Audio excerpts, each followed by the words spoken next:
So hello দর্শক, আপনারা দুটো আইফোন কিনতে চান, এই আপুদের সাথে যোগাযোগ করে কক্সবাজার যান। হাতে চলে এসেছে আইফোন 17। হ্যাঁ ভিউয়ার্স, দেরি না ঠিকই করে শুনেছেন।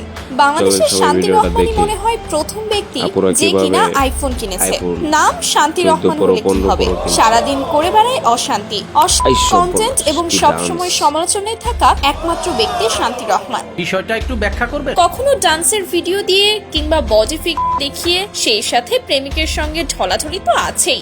না, আমি নির্দোষ দাবি করতেছি না। কিন্তু সবচেয়ে অবাক করার বিষয় হচ্ছে শান্তি তার ফ্যামিলির সামনেই এগুলো করে, অথচ তাকে বাধা না দিয়ে উল্টো তার পরিবারের মানুষ হাততালি দেয়। কিন্তু আপনি যদি তার টিকটক ভিডিওগুলো দেখেন তাহলে বুঝতে পারবেন তার উদ্দেশ্য একটাই, ছোট বড় সবাইকে আকৃষ্ট করা। বলেন কি? কারণ ভিউ যত বেশি ইনকামও তত বেশি, সেই সাথে কমেন্টে মানুষের গালা তো আছেই। অবশ্য টাকা আসলে এগুলো বাজে মন্তব্যতেও কিছু যায় আসে না।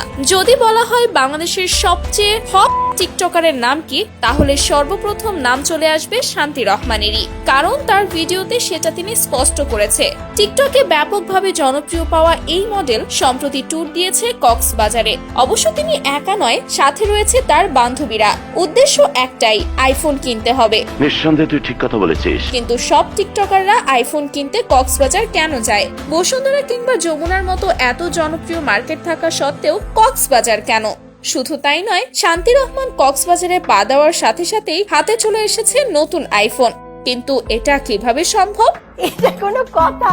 যদিও এবার প্রথম নয়, এর আগেও আইফোনের নতুন মডেল লঞ্চ হওয়ার সাথে সাথেই তিনি উড়াল দিয়েছে কক্সবাজারে। কিন্তু আগের চেয়ে এবার খুব দ্রুত তার হাতে এই উপহারটি চলে এসেছে। তবে দিন শেষে দর্শকদের কিছুটা আগ্রহ থাকে যে আসলে এটা কিভাবে সম্ভব হয়েছে। সম্প্রতি আনোয়ার টিভি জানিয়েছে বিছানায় শুয়ে সিলিং ফ্যান দেখতে দেখতেই নাকি আইফোন পেয়ে গেছে শান্তি রহমান। তরে কইছে তুই বেশি জানোস। তো ভিউয়ার্স, আপনাদের কাছে কি মনে হয় শান্তির রহমান কিভাবে এত দ্রুত আইফোন কিনলো? অবশ্যই জানাবেন ভিডিওর কমেন্ট বক্সে। সেই সাথে পেজটি ফলো করতে ভুলবেন না। ধন্যবাদ। ঠিক আছে।